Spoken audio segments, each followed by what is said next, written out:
3 ऐसे विटामिन जो आपकी स्किन के जो है वो हेल्थी भी बना देंगे और आपकी स्किन को ग्लो भी कर देंगे। अगर आप 3 विटामिन में से कोई एक भी यूज़ करते हैं तो आपकी स्किन ग्लो करना शुरू हो जाएगी। So number 1 is vitamin C.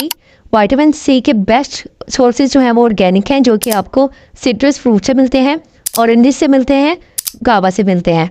Otherwise you can take any vitamin C tablet जो है मार्केट में इजीली अवेलेबल है।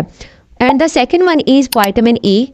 जो विटामिन ई के जो नेचुरली सोर्सेज हैं, आलमंड है, जैसे कि स्पाइनच है, इसके अलावा सनफ्लावर सीड्स हैं, और इसके अलावा आप इसको टैबलेट फॉर्म में भी ले सकते हैं, जो कि बहुत सारे नामों से जो है मार्केट में मौजूद है। Third one is omega 3 fatty acids हैं।